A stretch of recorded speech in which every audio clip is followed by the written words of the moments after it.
Hello everybody, Dr. Bix here, back with a review for y'all. Everyone, today I'm here with my uh, apology in advance, everyone, for a hiccups and burps I do here. Did have some food not too long ago there. Trying to get control here. Anyways, everybody, today I'm here to begin the retrospective videos for 2021, everybody. So, before we get started, everyone, do apologize in advance, everyone. My voice does sound a little strained there. Uh, Long story short, one I had a basketball game earlier there, and I ended up getting a little, get a little exhausted there, and I'm causing my allergies and stuff to different things act up there afterwards because due to how sweaty I was getting there and whatnot, and that led to some stuff going on my throat there. So I do end up doing a lot of clear noises so that there. I do apologize if answer one. So yeah.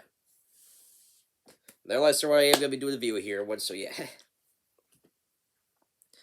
And we're kicking off the retrospective viewers, everybody. I am going to be doing a ranking viewer by for all the movies I reviewed this past year within 2021. Everybody, when it comes to movies, everybody, I thought 2021 was a pretty good year for me there.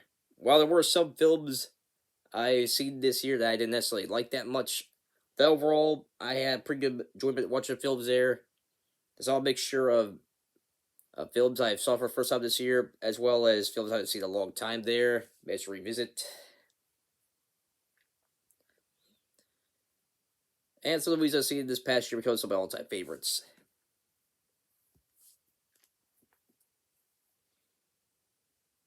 So I thought it would hurt to go back and kind of do a ranking video for the movies I reviewed this past year there. So I did a quick look back everybody for the movies I reviewed in 2021, everybody. I kind of told 13 movies I reviewed this past year, everybody. So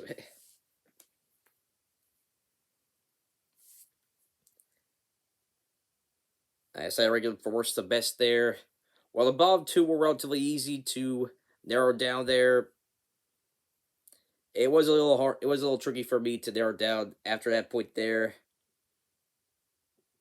So while the majority of my opinions remain the same there for the movies I reviewed there were some movies I reviewed this past year where my opinions changed on them there. One movie where I felt like I was a little too generous with it when I initially reviewed it there after doing thoughts about it there afterwards. And another movie there where I felt like I was a little too harsh with it there, so I will reveal what those movies are a little later on, everybody. So as we continue with the video here, so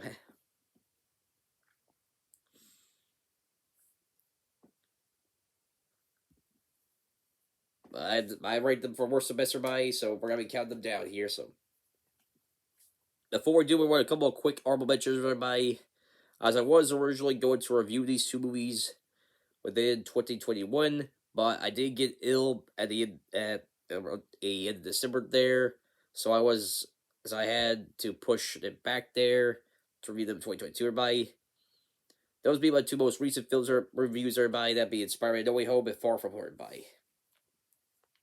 Now, if you want to hear my more in-depth thoughts on movies there, as well as the other movies we talk about here on the list, you can check out my reviews there I've done this past year by, so yeah. But in short, for Far From Home and No Way Home, everybody, I thought both were great films. I had a great time watching them there. Far From Home was a great follow-up there for Homecoming there. Had a very engaged story there, likable characters, great action scenes.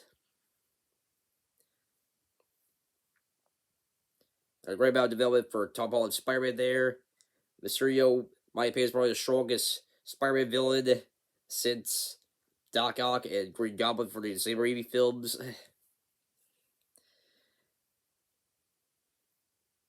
And the film endings off in a pretty big way there, setting things up for No Way Home there, which we'll get to here in a bit.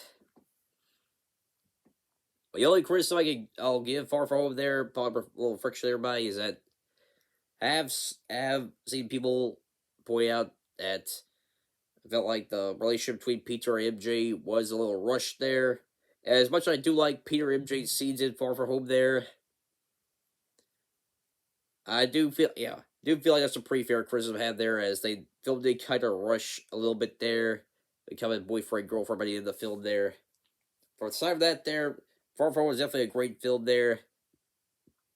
And set things off to a good start for the post Endgame era for the MCU films.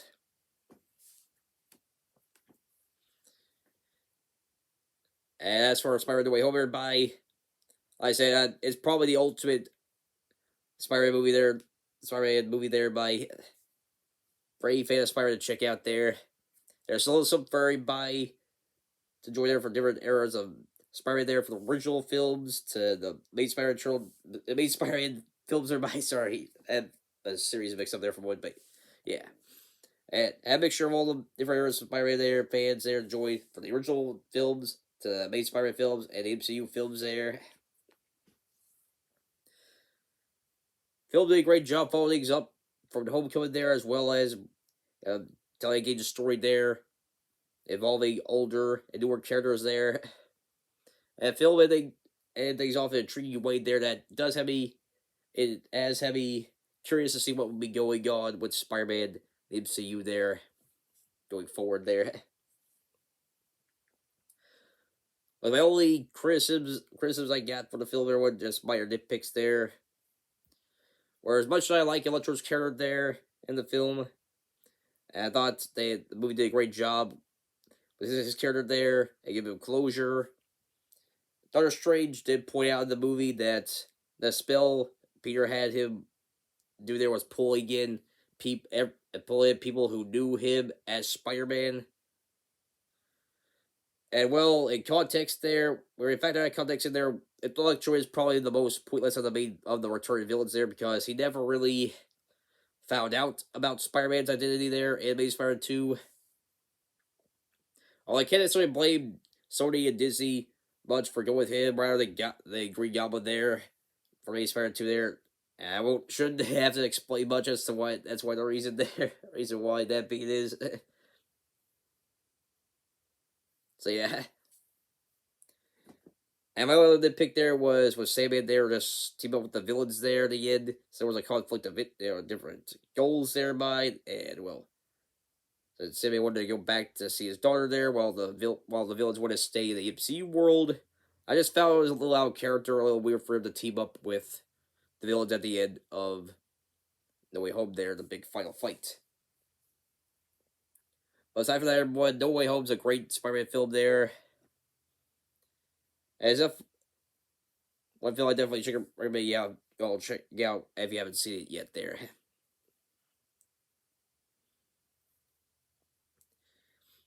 Now, if I were to include No Way Home and Far From Home on the list there, they definitely would be on the higher end of the list there. But because I ended up reviewing them in 2022 there, they will have to be omitted for the list, unfortunately, there. Now we've got through the bunches of everybody, now on to the ranking for the list, everybody. For the overall worst to the overall best films I reviewed this past year, everybody. Here we go. Kick things off at number 13, everybody. For those who remember my reviews for Hallways of Horror Month there, might have seen this one coming there. Kicking things off number 3, everybody, at the bottom of the barrel as the worst film I reviewed this past year is Mortal Kombat Annihilation. Now, Mortal Kombat Annihilation is definitely got a reputation of being one of the worst video game movies ever made there, one of the worst sequels ever made there. And after seeing the film myself there, it's not hard to see why. It's not a very good follow-up to the 1995 movie. The plot is all over the place there, not very interesting there. The characters weren't that engaging.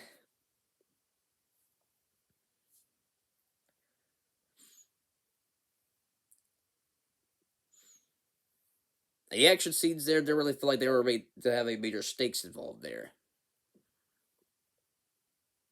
And of course, there is the laughably bad CGI that happens in the movie there, so yeah. The only way I can see someone enjoying Mortal Kombat Annihilation there is if you're out with a group of friends there and want to have a bad movie night there to watch how bad the movie is there. Then Mortal Kombat Annihilation might be worth a watch there. But aside from that, Mortal Kombat Annihilation easily took the cake as the worst movie I reviewed this past year there.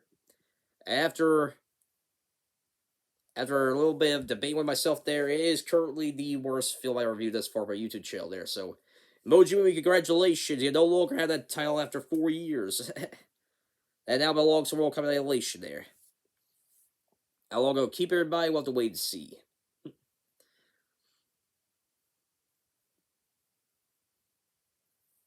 But World Cup Annihilation, kick things off here. It's the worst movie I reviewed this past year, and currently the worst movie I reviewed thus far.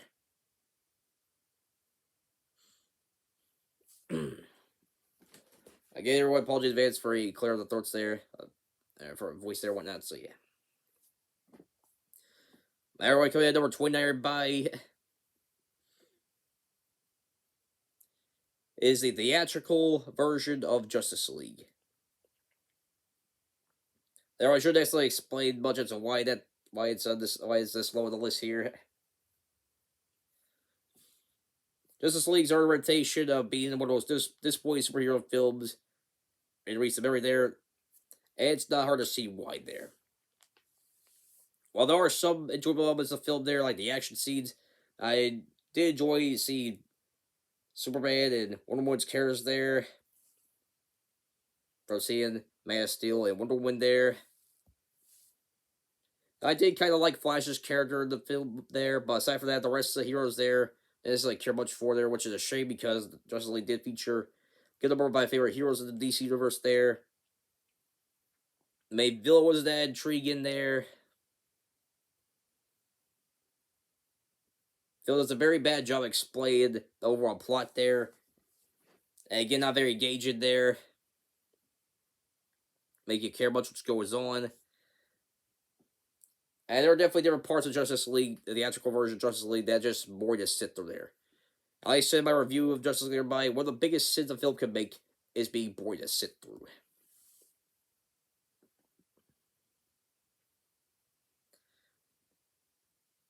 Ever since the release of another version of Justice League we'll be talking about later on the list, one, the theatrical version looks even worse in comparison.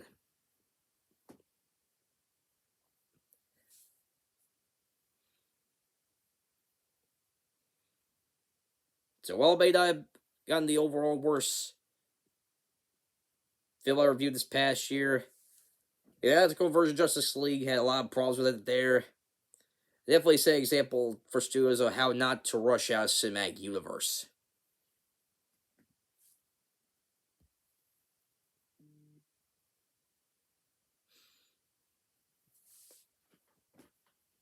But everyone, aside from everyone, that's pretty much all the movies there for consider almost bottom of the barrel, but there. That's why I like that much watching them there. Things will be going up from here by as the next portion of films are by our films that if people want to check them out one time there, I say go for it there. Although there are still some major issues with some of the films we're bringing up here, which I'll talking about a bit there.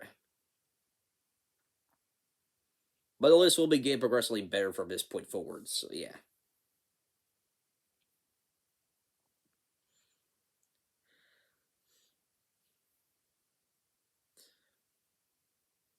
Now everybody coming in number 20, everybody. For those who see my reviews for the Spider-Man movie marathon one, may have seen this one coming there.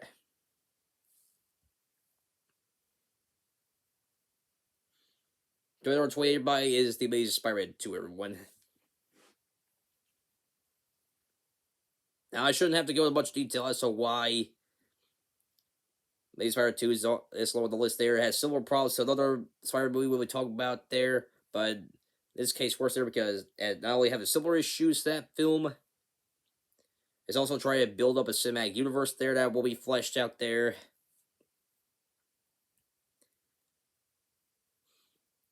The film, however, rather disappointed there, ending that has aged that well there.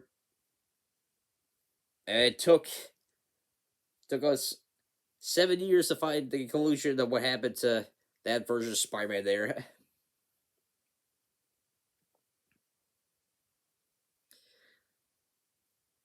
And the main villains for the movie are either underdeveloped there or just laughably bad.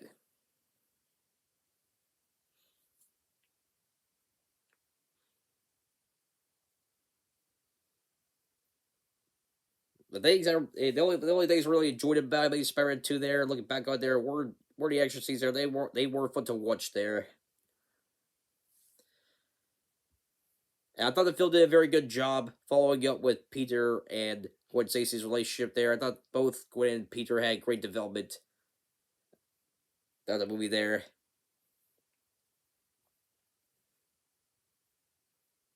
But part of that being from the performances from Andrew Garfield and Emma Stone there.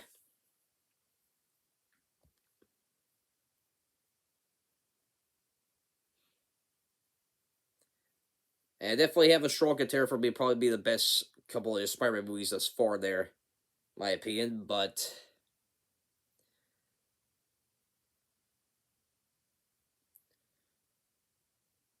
it's a shame that everything else about Spider-Man 2 there is pretty mediocre there.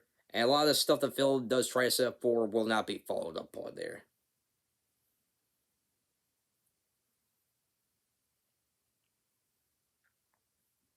Thus getting the number 28 spot on the list there. Next up, everybody, we have it number 27, everybody. Well, this is the film, everybody, that when I initially reviewed it there, I thought it was a relatively good movie there, and I actually gave it a watch it rated there. However, everybody, upon further reflection there, I do feel like the problems of the film have affected my opinion of the film there, thus make it. While I don't think this movie's overall bad film there, has soured my opinion there. I do think the cons outweigh the pros for this movie there.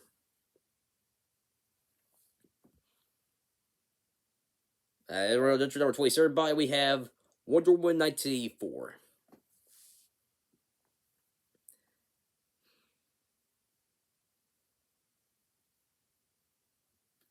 The movie is very slow paced there and drags out certain points there.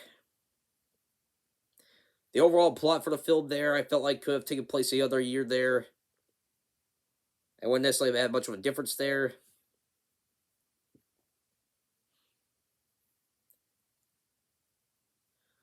There's certain things in the film coming out there, as I tell much later on, we learn about some certain thing there, like Wonder Woman bringing back her ex-boyfriend Steve there. The film establishing have to make wishes on the object there by verbally saying it there. We never saw that scene with Wonder Woman there.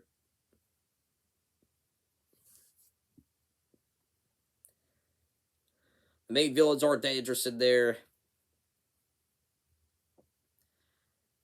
And the CGI, while not terrible, are below average for today's standards there.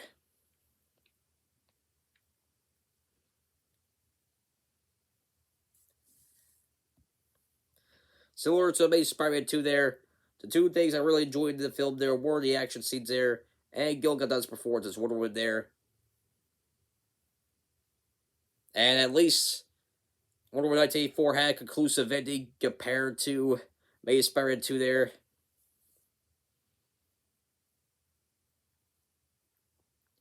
But reflecting back on everybody, Wonder Woman 1984 is a rather disappointing sequel there to overall great film for Wonder Woman there.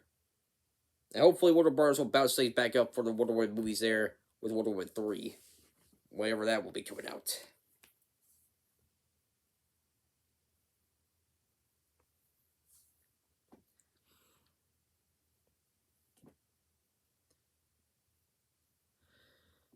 Everybody, right up the bottom five, everybody. At number 26 is our first animated film for the list, everybody. That being SpongeBob Sponge on the Run.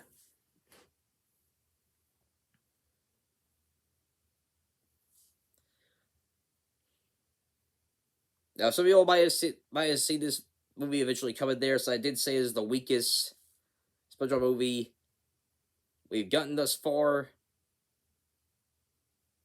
So that when I reviewed it there, and my opinions pretty much remained the same on it there. While the 3D animation is very nice to look at there are some comedic moments in the film there. The overall plot was lazy recycled there from previous specials there, with Gary running away there, Spongebob and his friends had to look for him there.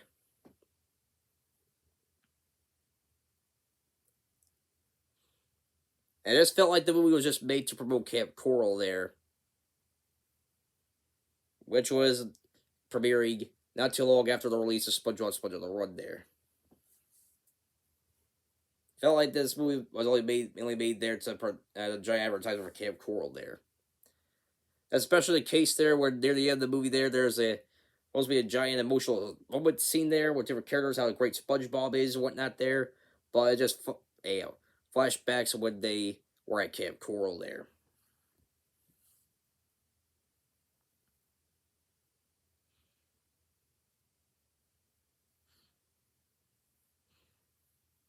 So yeah, SpongeBob SpongeBob the Run, not the worst movie I've seen this past year there, definitely the weakest out of the animated movies I have seen this past year there. And the Kanzu are enough to put in the bottom 5 for the list, at the bottom 5 of the list here.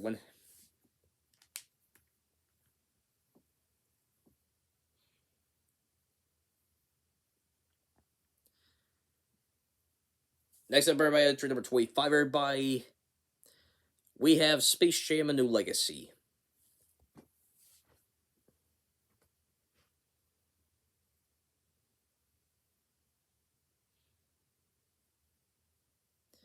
Well, there are definitely the enjoyable moments of the film there, maybe with the Looney Tunes there. The film does have a little bit of self-awareness there, which does give it a slight edge over SpongeBob SpongeBob Run there for me. I guess I can see people enjoying it to an extent there. If it just turn off their brain and just enjoy the randomness of the film there. But compared to the first Space Jam there, it doesn't have the same charms the first one did. Film focuses a little too much on LeBron James's family there. Yeah, it is rather hit or miss.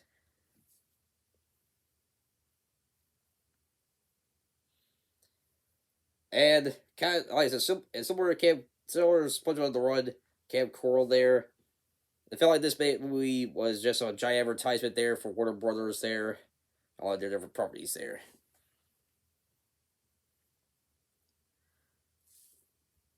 But yeah, some enjoyment watching Space Jam there. Space Jam: A New Legacy. It is a rather weak follow up to the original movie there, and thus it is a little bit close, a little bit lower end on the total poll there for the regular one.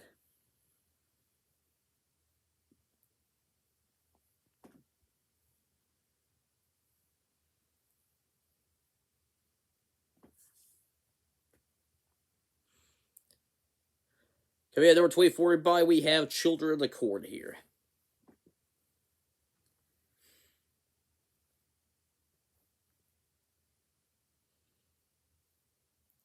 Everybody, Children of the Corn. I can see some people enjoy it there if they see it as a goofy horror movie there. But to me, I felt like the film was trying to take itself seriously there. But by it becoming more goofy as the film progresses there, that kind of derails it for me there. They'll have a very strong beginning portion there. Setting things up for a kid cult taking over a town there. But it gets very cliched and less intriguing as the film progresses there. Well, I don't necessarily dislike the cast of characters there. I don't really care about. The film didn't do much of me care about them either there. But the only characters I really enjoyed in the film there, that being the main villain, Malachi Alistair there. Especially Alistair, since I have heard some people calling him, giving praise as one of the best horror movie villains there. After see Alistair there, it's not hard to see why.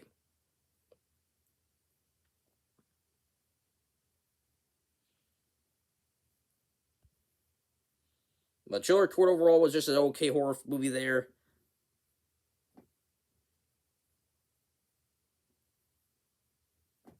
for me there. And it does, man. I just find it a little baffling there that somehow somehow there's several sequels to Children of Corn there. So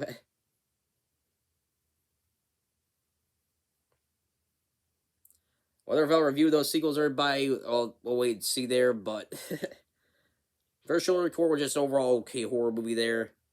I like have it should be a great film there, but it kind of became progressively worse for me as it continued there.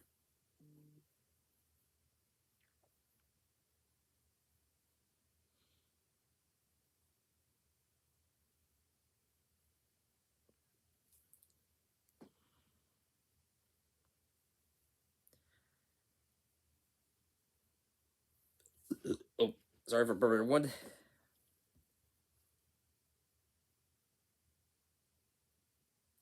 All right, we're coming at number 23, everybody. We have our next Spider-Man movie, everybody, that being Spider-Man 3.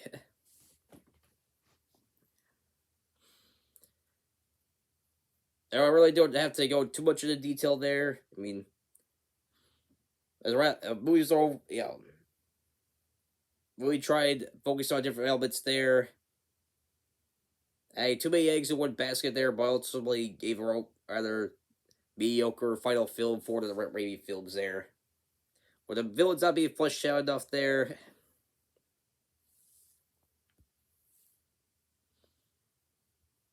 And the film going very fast paced there, not necessarily giving us time to process different things there. As well as have some ridiculous moments there, like Harry's butler telling him that his father was killed by his glider there. Several years after his father died there, after Harry thought Peter was the one who killed Norman there.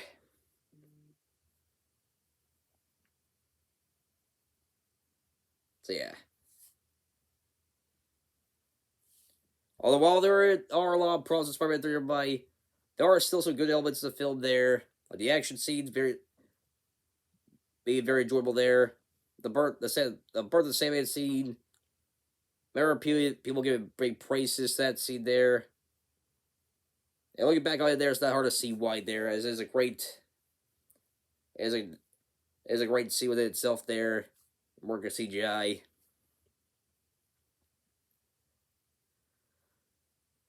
The movie actually does a pretty good job with Mary Jane, gave her a pretty good amount of development there.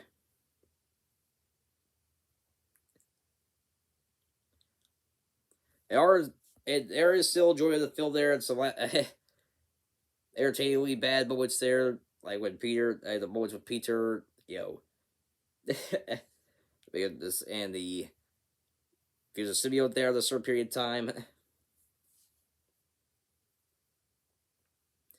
Plus, everyone, even though I do acknowledge that Spider-Man 3 does have a lot of problems in there,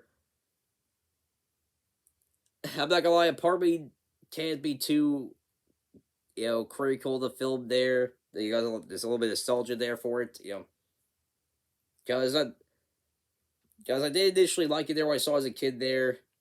And I do have a little bit of soft spot for it there, since this was the movie that introduced me to Venom there when I was a kid. But Nostalgia Kelly carried Spider-Man 3 up as a certain point of the list there. Thus, giving it number 23 spot on the list.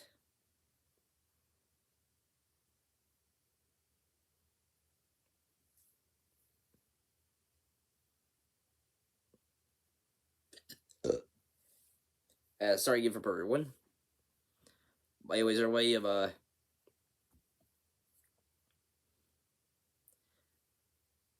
so we had our 22 by we have Godzilla 2014 there. Versus the Monster vs. movies, everybody, that'd be Godzilla 2014.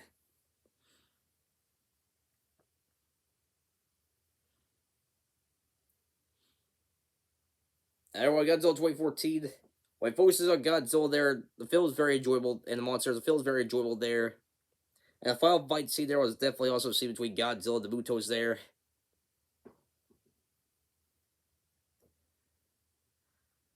But everything else in the movie is just pretty average there. Not necessarily bad, but pretty average there. Film gives a lot of focus on the human characters there and kind of explain different things there. And the origin of the monsters there. But we don't necessarily get to see much of the monster action there. It's our final fight scene there. And there are moments there where the film does seem like it's going to set things up there. But when there are the fights about to begin, we have a cutaway there, and only see the aftermath of the fight. And which makes the setup for the fights pretty pointless there in retrospective.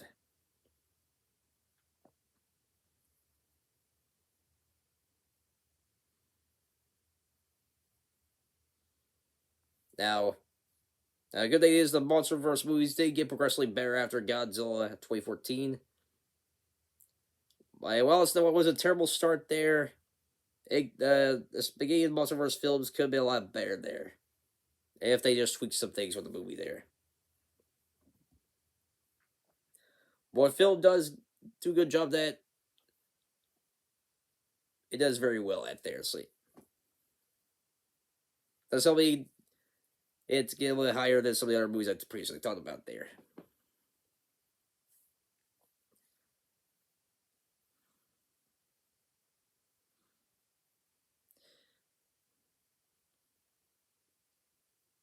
Commander 20 whereby Academy's off for the first third of the list by we have Tom and Jerry. Everyone, when I was doing the retrospective, I'm not gonna lie, a weird kind of thing I noticed there that my opinions for Godzilla and Tom and Jerry are rather similar there. Similar to Godzilla 2014 there.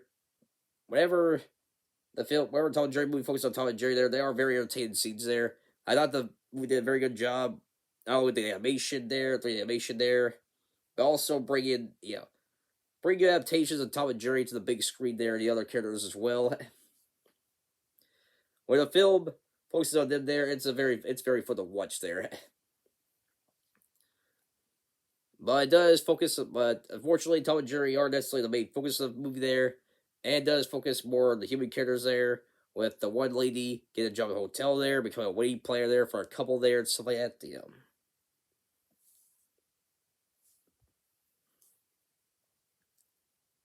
And while it's not necessarily bad there, not necessarily the most engaging thing to check out, not the most intriguing thing for a Tom and Jerry movie there.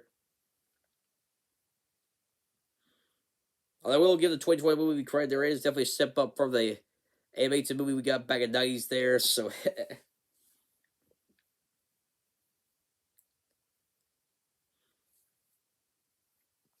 And if Warner Brothers were to make it right, were to make a sequel to Tom and Jerry there, I do feel like, there were definitely things they could learn from here, the movie there, but,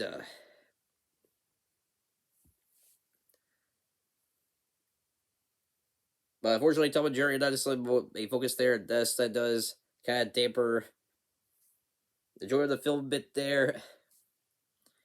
However, it does get a slightly higher spot than Godzilla 2014 there, since the film does get more focus on their title characters compared to Godzilla 2014.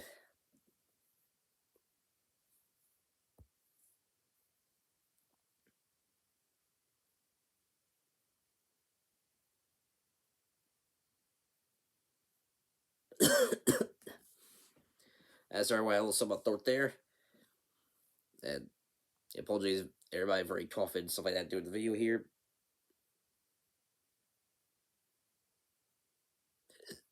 And again, for some hiccups and parts there. Here's our one now to the next movie on the list, everybody. Getting these off for the next portion of the list, everybody. At number 20, we have Mortal Kombat 1985. Now, some people who grew up with the movie might be wondering why I only gave it number 20 spot there. There are definitely elements of the film I do enjoy there. I thought the action scenes were really cool there. In terms of representing the Mortal Kombat games there, I thought, and it's a movie there, I thought the film did a relatively good job that there.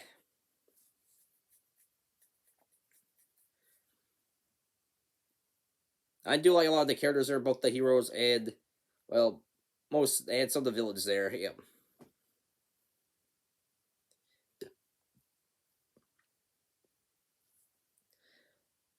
but everyone, I didn't necessarily become favorable because they're talking about preteens there, preteens and teenage years there. That's what I'm looking at perspective there. As someone who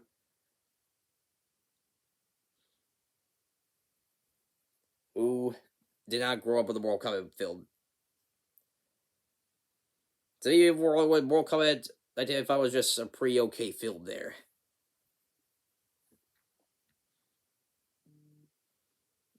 I do feel like the lack of blood does affect the different fight scenes there. It does make them as impactful there. I do like a lot of the characters in the movie there. The ones that really at the only one that really gets much development there is Luke Cage there, and his chance to get Vengeance Brother's death there and stuff like that. And has like Shang Tsung. The other character gained development there was Johnny Cage here, but his felt pretty rushed compared to Luke Cage there. And the story is pretty fast paced there. It doesn't necessarily give much time to explain things there and whatnot. There's only surface level stuff there.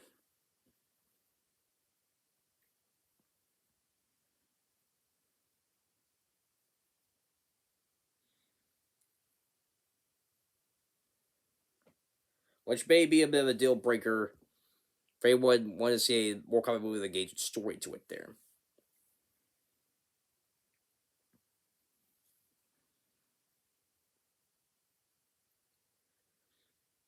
Now that being said, everyone, World Cup 1985 is definitely a whole lot better compared to the sequel there, so we all agree about that there.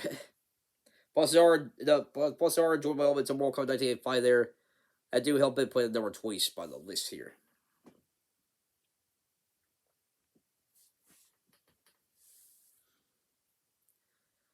Next, everybody, coming in at number 19, everyone, we have the latest movie and the line of films that Disney's made movies based on the rides there. That being the Jungle Cruise there.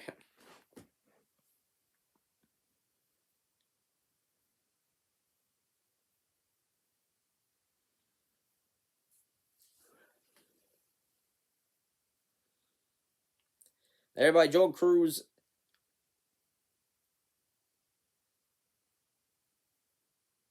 Everybody, Jungle Cruise there. Yeah, definitely film and enjoyable there. If you see it with other people there, solo watch there. For me, everyone, see one time was good enough there. So I don't really know they got how much see it after more than once there. So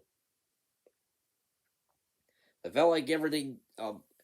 The film was just okay there for the action scenes, the story, to most of the characters there.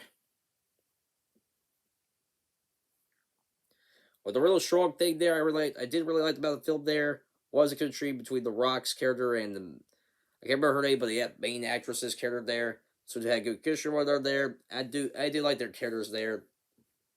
They're definitely the most likable and the most fleshed out characters there. But everybody else I thought was just okay for the side characters to the villains there.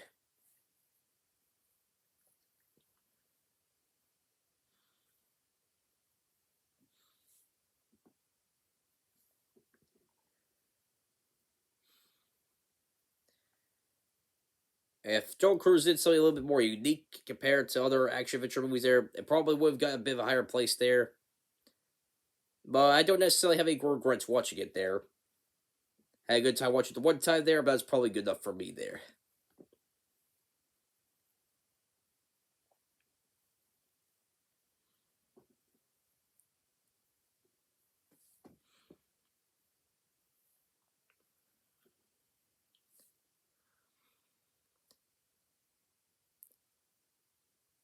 Anyway, next up, card number 17, everybody, we have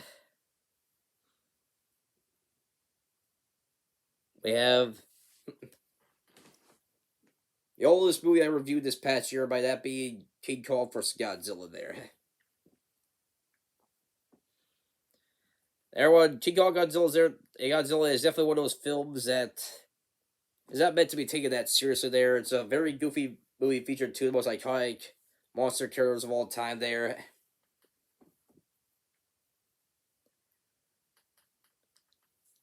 It was a product for its time there, so one movie just turn off your brain, just enjoy the randomness of it there. So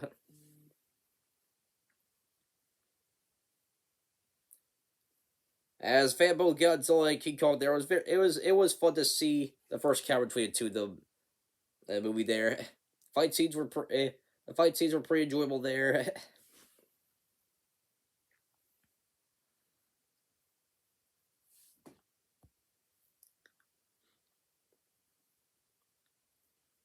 And I said, overall, it's a movie that's not meant to be taken that seriously there. Oh, there were a couple of minor things there. I was a little bit. Were definitely some things there. I was a little bit annoyed there, like how the movie called Godzilla amphibian instead of reptile, and they completely ignored his origins of.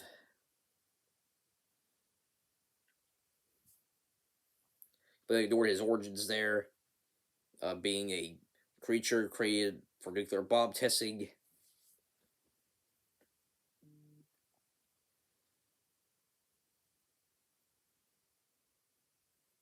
And I don't know if the film will do much for people who aren't too familiar with Godzilla or King Kong there. But for fans of both franchises there, it's definitely an interesting piece of history for both of them there. It is a fun movie to check out if you have any spare time.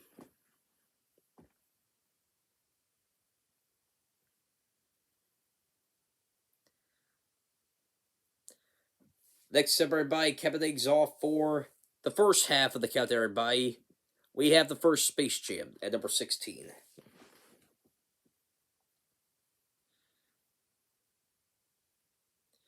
Well, there are things to criticize about Space Jam there, like some of the acting being hit or miss there.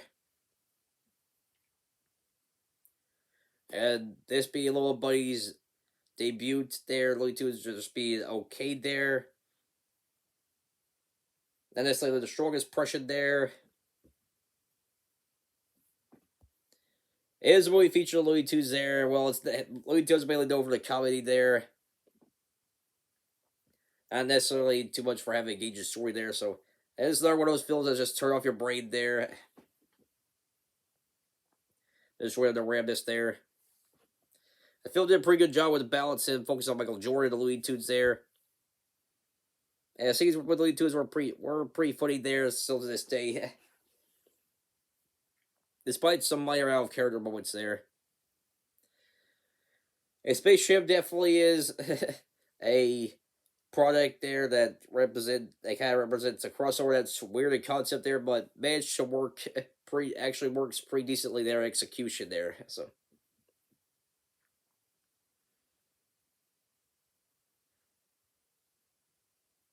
while Space Jam's not necessarily the greatest film ever made there, it's still an enjoyable one there. I feel like anyone can sit down and watch it there.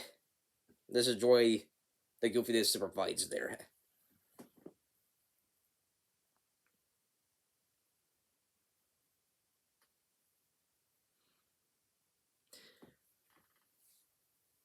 That pretty much caps off the first half of the list here by now into the second half here. As well as the next couple of films are by where I have movies that I recommend checking out more than once there. Not necessarily the best films, not necessarily the greatest films I've seen, but definitely ones I recommend you check out more than once there if you want to. So if you're interested in there, so yeah.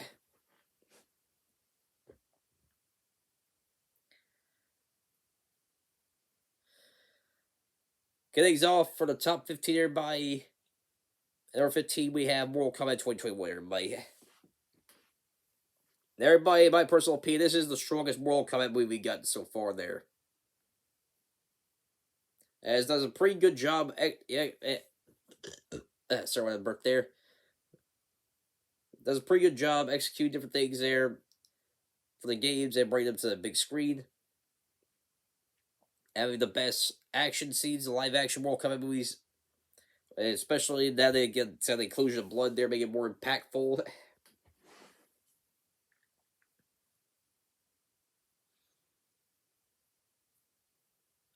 The movie does show that Warner Bros. Is taking the right steps in the right direction there to having the Ultimate Mortal Kombat movie there. But there are definitely some things to criticize about there.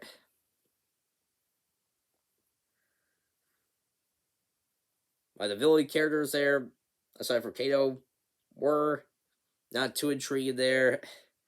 Cole Young is a pretty basic main character there.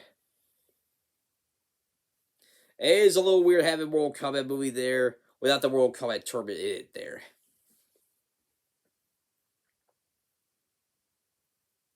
Especially when it's supposed to be the start of a series of films there. But I say Warner Brothers, they definitely showed they were taking sides. They are taking sides in the right direction, give people the ultimate Mortal Kombat movie there. Out of the ones we got so far, in my opinion, this is the strongest one we got in there. If Warner Brothers plays their cards right there for Mortal Kombat 2, we may be seeing the Ultimate Mortal Kombat, the best Mortal Kombat live action movie there, so yeah.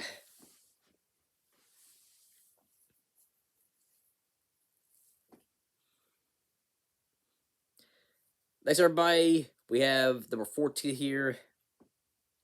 Now, everyone, this is a movie, everybody, where I'll admit I was, but from reflection, I felt like I was be a little too critical of it there. And while there are things worth criticizing about this movie there, I do feel like the things it does well are definitely worth acknowledging there. That's our hiccups, everybody. Anyway, it was number 14. By we got the Amazing Spider-Man. Well, the film does have some issues there. Got still bar elements there for the rainy films there.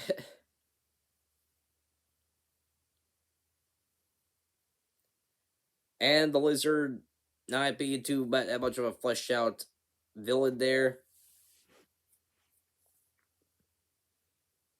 The movie does do things well that they differently there. They made, and for the different things they do differently there, I do feel like they did a pretty good job there. Like exploring different things about Spider-Man's character there, like what happened to Peter's parents, and how he ended up with Aunt May, Uncle Ben.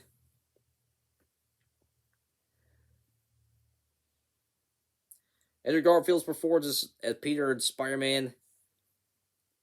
They have a very good portrayal of the character there.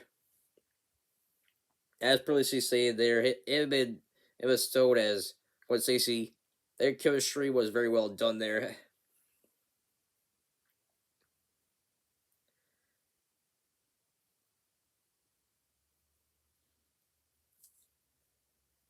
And well, me personally, after seeing the Spider-Man films, Gwen Stacy's probably the strongest love interest character there out of the Spider-Man films thus far there, with MCU MJ coming a close second there. So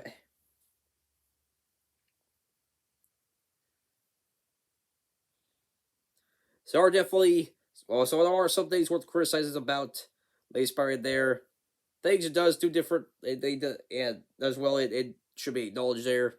I do feel like it's gotten a bit of a bad rep there.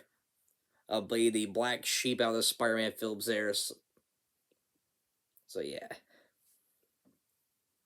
So if you haven't seen the Amazing Spider-Man, everybody, I recommend checking it out. I do recommend checking it out there.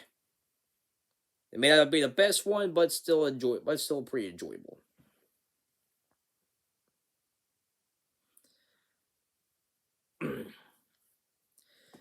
Next, everybody, coming in at number 13.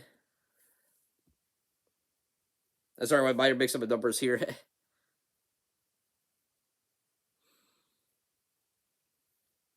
Quick recap, real quick, everybody.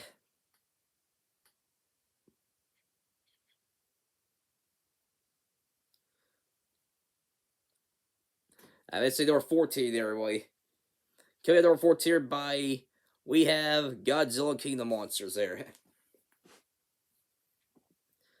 Godzilla King of the Monsters is definitely a film that's definitely better. That took things the right direction for the Godzilla MonsterVerse films there. Bringing in more monsters there and give them a bit more of focus there. And of course, more action scenes involved in there.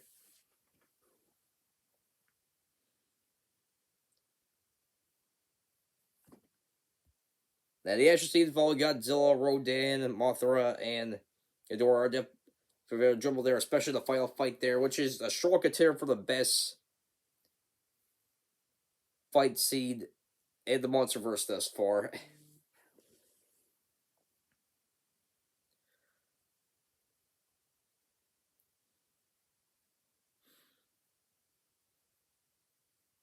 Although Godzilla King of the Monsters did definitely improve elements on its previous movie on Godzilla 2014. It is still suffer some of the issues there for the previous Godzilla movie. There focusing a little too much on the human characters there. And I thought the reason for the mom scientist there and her reason to help out the villains there was a pretty dumb one there. Aside from those things, everybody, so they Godzilla King of the Monsters is a pretty fun movie to check out there, the MonsterVerse series there.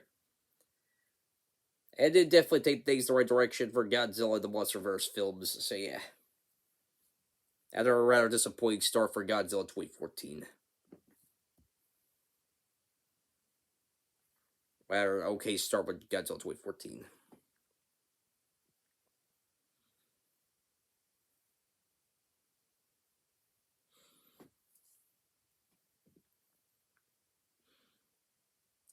Next, everybody, at number 13, we have the crossover between Scooby-Doo and Courage Cowardly Dog, straight out of nowhere.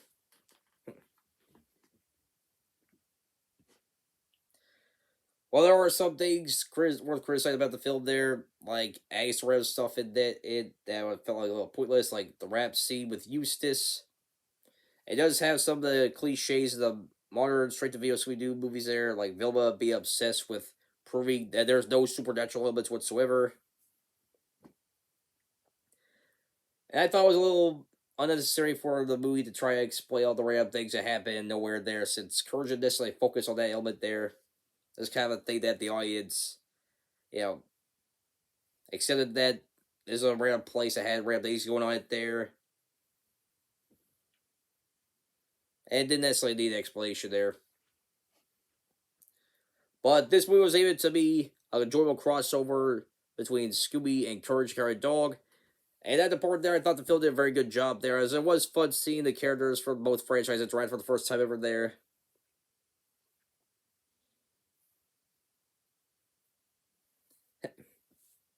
Had good work to be a big stare, especially with the scenes involving Scooby, Shaggy, and Courage there, and their interactions. The animation be very well done.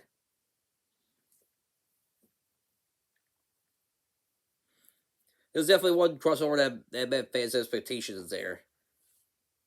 I do recommend checking out. I do recommend anyone who's a fan of both Scooby-Doo and Courage check out sometime there. They haven't seen it already.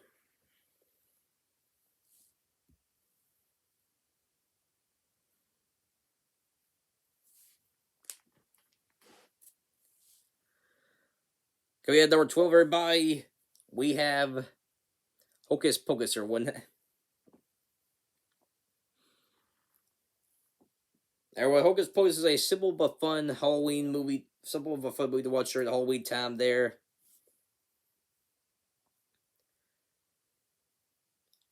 Story was pretty well paced there. The characters were pretty enjoyable there, especially the Sanderson sisters. It is still a fun movie to look back upon there. Well, the only criticism of Hocus Pocus there is that didn't necessarily have the best introduction to the main male character of the movie there, as he comes off as pretty unlikable at the beginning of the film. And once Sarah's sisters are out of the picture there for a bit, the first third of the movie does kind of drag a bit there, and not that enjoyable to watch. But the film does pick up after that. When the Sinister Sisters come back, so if anyone want to watch an enjoyable film during the Halloween season, there, Hocus Pocus definitely one movie to check out there.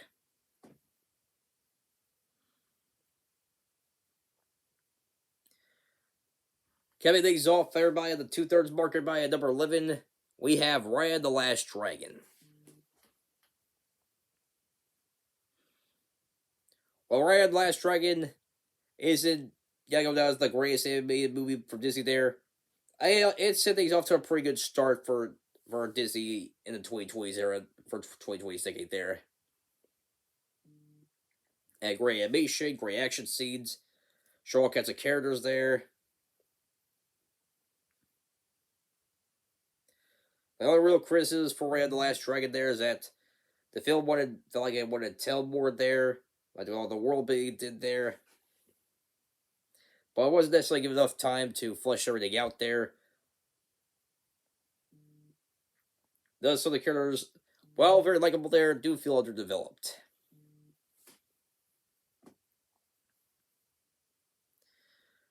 Raya the Last Dragon is still a pretty fun movie to watch there. So if y'all haven't seen it there, do recommend checking it out there.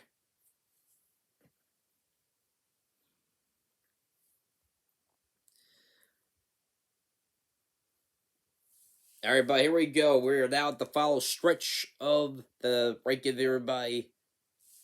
Now, guys, we start these out with a top 10 here, one for the movies I reviewed this past year. Kick off everybody. At number 10, we have Spider-Man Homecoming.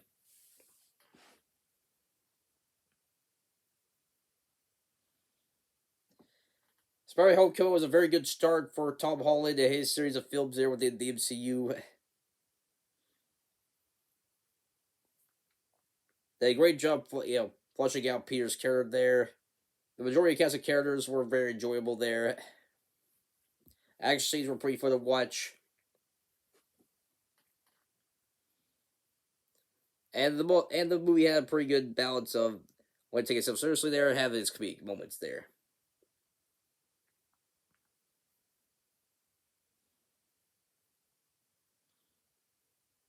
Well, the real criticism for Spider-Man Homecoming there was Vulture. He is a good villain there. So I wouldn't necessarily put on the same level as Ock or Goblin there. But for a first villain there for Spider-Man, the MCU feels I thought he did a pretty good job there. And Liz, probably being the weakest love interest character in the Spider-Man movies thus far. Probably she was just there to kind of have a love interest role there as filler there until the MCU focused more on MJ and Peter's relationships in the later Spider-Man films.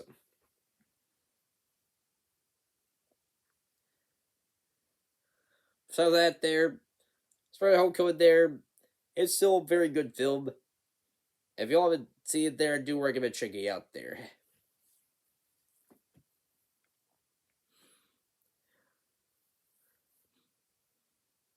Alright, by now we're entering the final stretch by. Now we're entering the category of films there. I've given my highest recommendation about must-watch rates there. Films I recommend y'all check out there when you get a chance to check them out. I would consider putting some of these movies on my all-time favorite list there. I would consider, put these movies on my favorite films of all time there.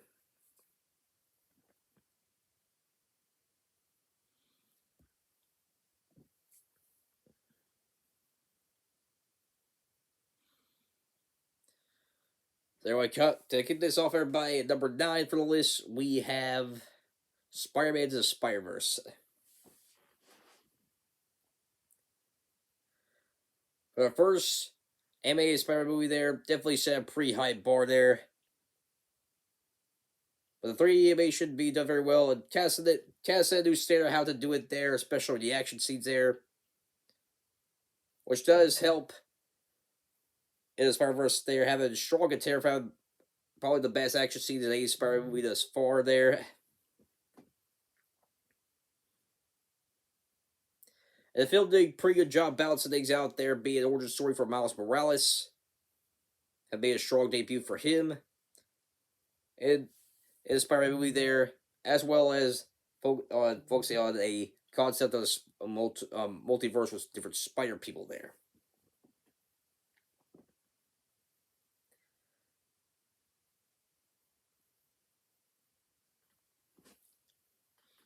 The other real major criticism I have for Spider-Man is the Spider-Man somebody was that would have liked to have the villain characters a little bit more fleshed out there.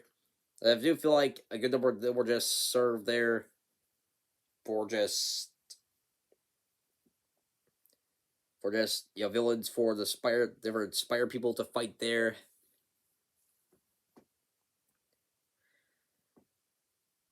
Even the strongest villain in the film, Prowler, unfortunately is affected by this there, as not too long after we find out his identity there being Miles Morales' Uncle Aaron, he ends up getting killed off by Kingpin there. I felt like the film could have benefited fleshing out a little bit more there.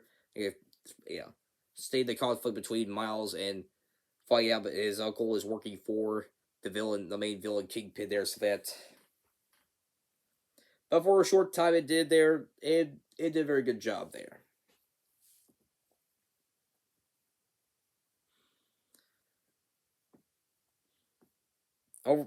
Aside from that, Spider-Man the Spider-Verse there, a great first animated film there.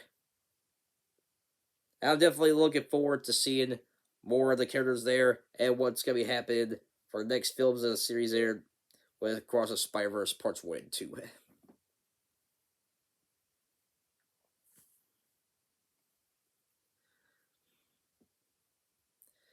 Next, everybody, coming in at number 8, we have Demon Slayer Mugen Train.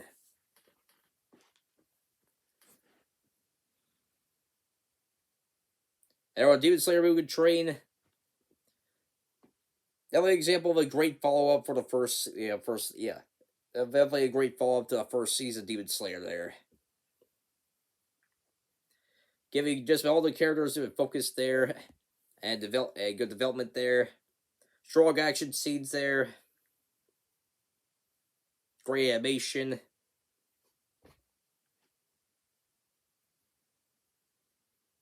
And giving you one of the most emotional movie deaths I've seen in quite a long time there, with Rengoku's death there at the end.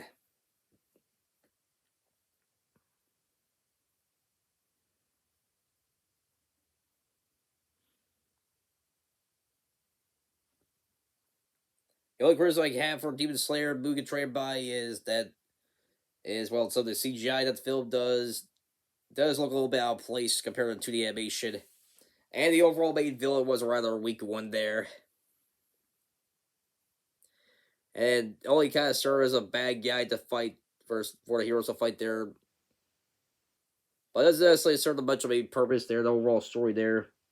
Heck, Agasa, who shows up at the end there, the more impact there that he did.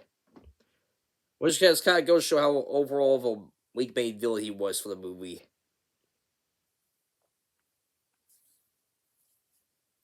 But aside from that there, Demon Slayer Mugen Train is awesome film there. If there's anybody that hasn't seen it yet there, do recommend checking it out there, especially if you watch the first season of Demon Slayer there. We're curious to see what happened afterwards there is that. I'm already aware, season 2 is already kind of start with the retell of it there, but if you all want a short version of what happened at the beginning part of season 2, everybody, that Demon Slayer Mugen Train is definitely worth checking out there.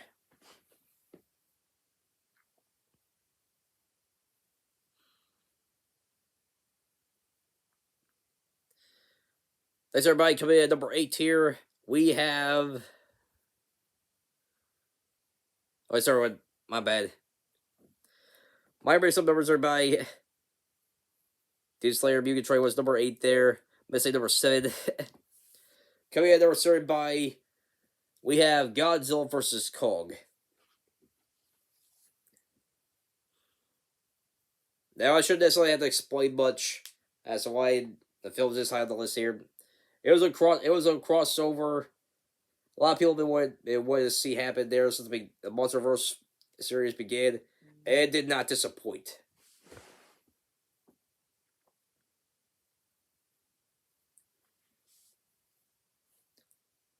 The action scenes between Kong and Godzilla were awesome there. Filmed in a great amount of time, given the focus there.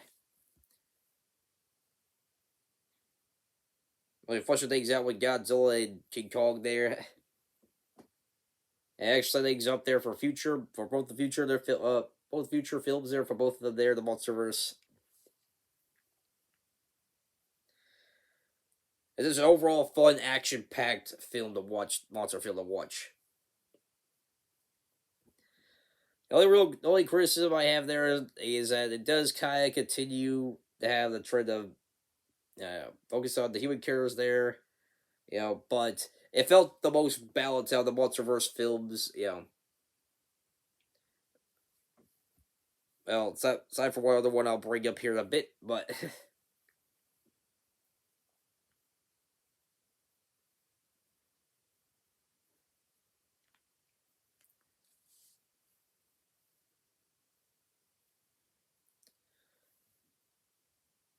Godzilla vs. Kong definitely set a new standard for the MonsterVerse films there. And I'm definitely intrigued to what's going to be happening with both Godzilla and King Kong going into their future films in MonsterVerse there.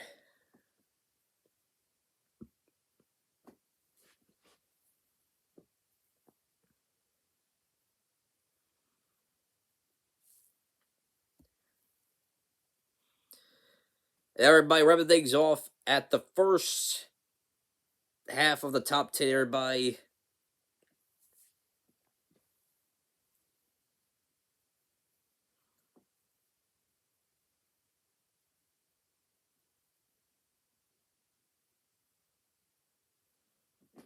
We have Spider-Man 2 there, so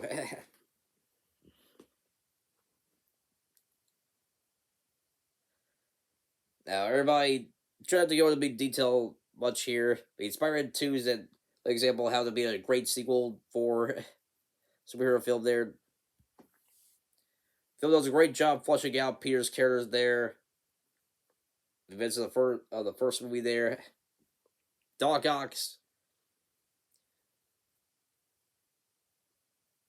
one of the strongest villains there in the Spider-Man films. Phil does a great job balancing things out with action. Being action packed there, being comedic, and having its emotional moments there. Well, the only real gripe for Spider-Man 2 there is I felt like there were some off moments there, like where Mary Jane was upset with Peter missing one of her concerts there. Probably she dogged him a little too much there.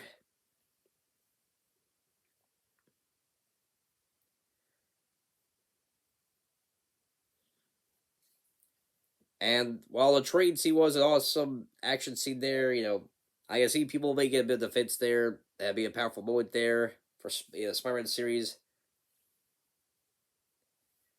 A part of me had a little bit of an issue there with Spider-Man, kept going on mask there, the moment there, you know. He could have just put the mask where he could have just put the mask back on there for afterwards. So aside from that, everyone, Spider-Man 2's awesome film there. I had a great time revisiting there. Definitely a strong example of how be a follow up for a great first movie there in the first Spider-Man.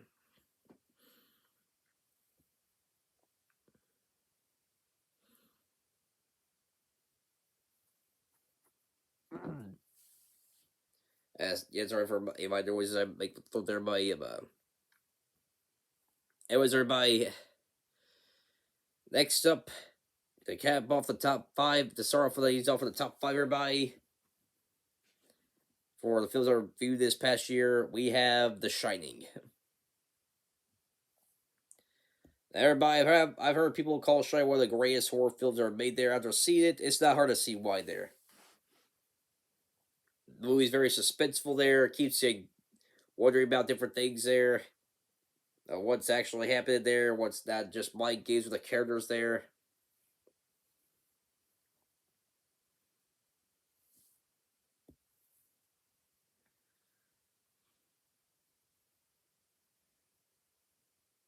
it's definitely very suspenseful there. It's very suspenseful at the end of the film there.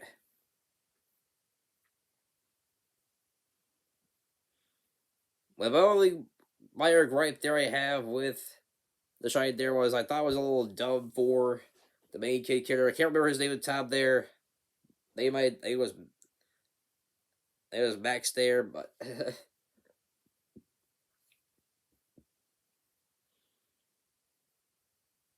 I said sorry again. Name program there was a little fuzzy there, but I thought it was a little bit a little dumb for the main kid character there to enter back in the hotel there after his mom went all the effort to make sure he got out.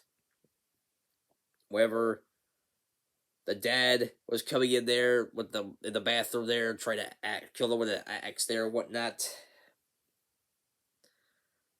But aside from that brief moment there, one Shining's definitely one of the best horror films I've seen there.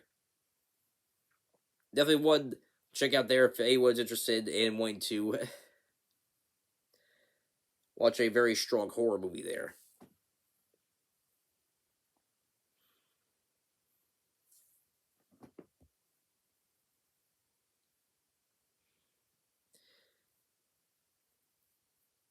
Everybody, next up, coming number 4 by I had this at the beginning of the rank, everybody. Now we're gonna talk about everybody. Coming number 4 by we have Zack Snyder's Justice League, the Snyder cut for Justice League, everybody.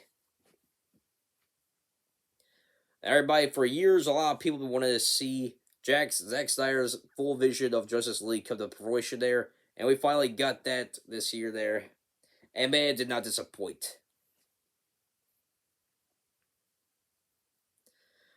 Phil did a fantastic job fleshing out the characters, having engaging story there.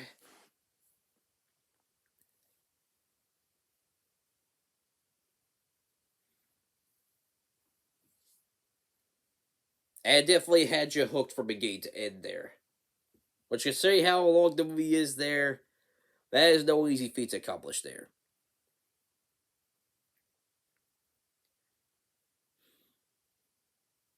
There are some minor gripes, everybody. Not necessarily the fault of the film itself, everybody, but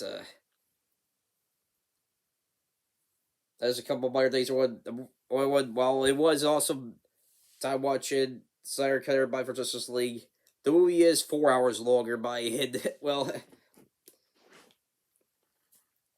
4 hours is a lot of time to dedicate to watching the one movie there, so it is best to recommend to watch the Snyder Cut in different parts there. Now the movie does set up like a part different parts of mini series there. Yeah, like mini series 4 right there, like parts 1, 2, 3, 4, 5. And you give people a chance to kind of tell him a little break there, watch it there. So that is an option there. So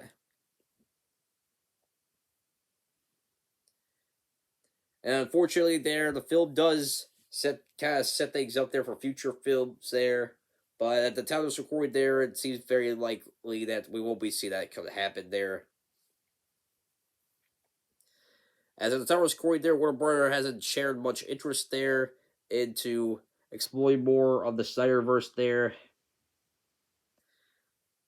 And reports have said that AT&T were the ones that were heavily pushing the Snyder Cut to be produced for HBO Max there.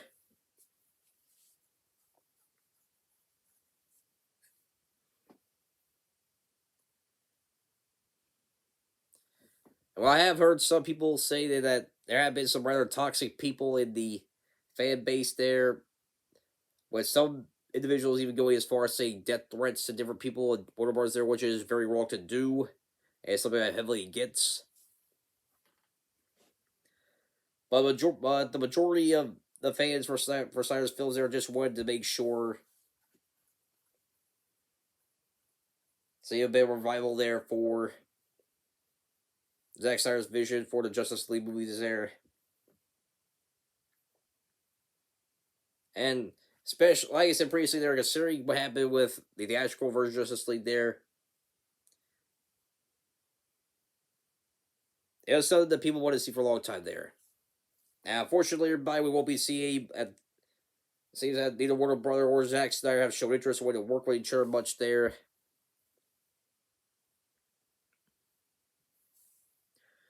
But at the very least, there we did finally get to see Zack Snyder's full vision for the Justice League come to fruition there, and definitely did not disappoint there. As definitely a strong contender for arguably the best director's cut for a movie ever made there. So, in my opinion, so yeah.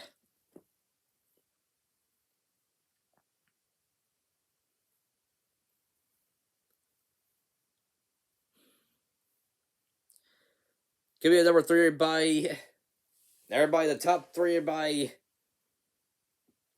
I'm not gonna lie, it was hard for me there down there. As I don't necessarily have any criticisms for these next three films there. It just ultimately came down to my overall enjoyment for the different movies there.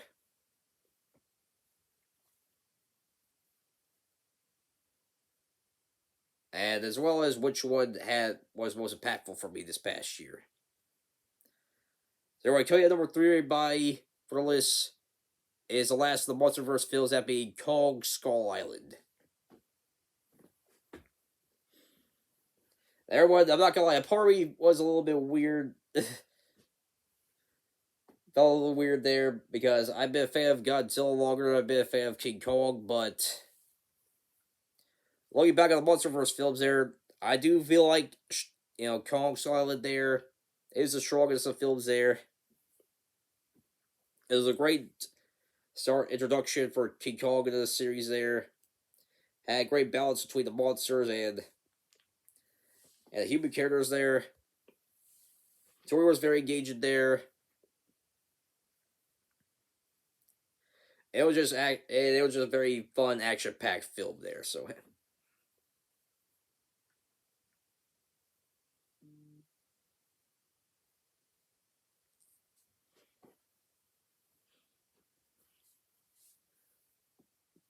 that's getting into the number three spot for the list here. Everybody coming in number two. Everybody, everyone, this film is one of my favorite superhero movies of all time. One of my favorite films, period. There. And so you all may be surprised not seeing the number one spot there. But coming in number two, everybody is the first Spider-Man movie.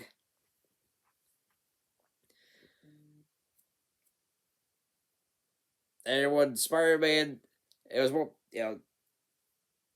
everyone, part of it is due to just the nostalgic connection there because Spider-Man was one of my favorite superhero films while we're up there. Plus, this was the film that introduced me to Spider-Man as a whole there. But even looking at the eyes of an adult there,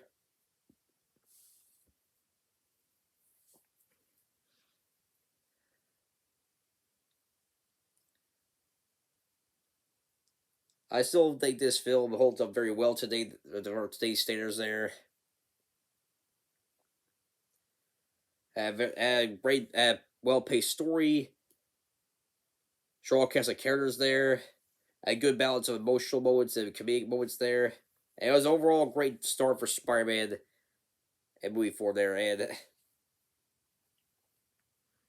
now, whether this is the best Spider-Man movie overall there, I'll do some debate of that there. But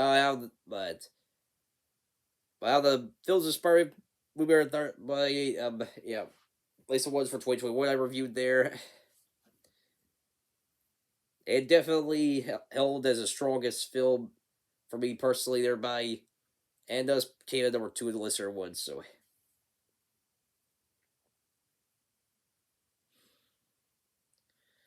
everybody coming at number one. Everybody, this was the first movie I reviewed back in 2021. There, I did wonder if it was gonna remain number one. It was gonna be at the number one spot for it there. After consideration there, and the answer was a yes there. Number one, everybody, it is Pixar's Soul. Now, everybody's Soul, it is definitely its own merits there. It's a great film there, great animation, great story, great characters there.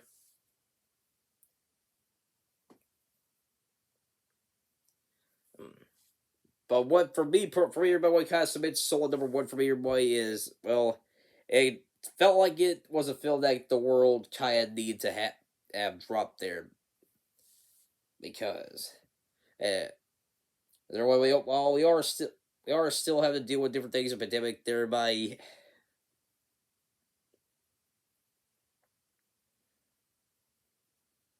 felt like there was something that's kind of needs to remind people that there are still valuable things in one's life there, and life is very precious there. We should make them do what we can to make the best of it there.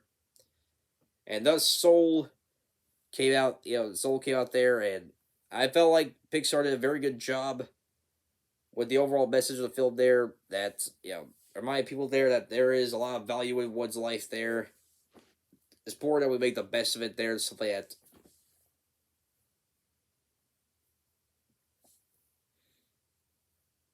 So,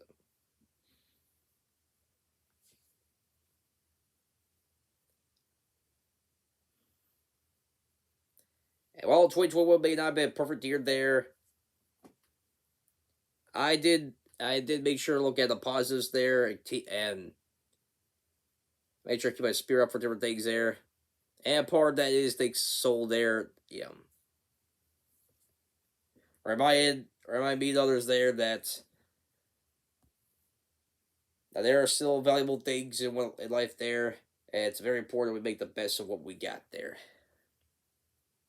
Make it enjoyable as we can there. Thus submitted Soul as the #1 film for me that I reviewed this past year, 2021. Well, anyway, that pretty much wraps things up, everybody, for the ranking video by a bit of a long one there, so but it's still fun to do here.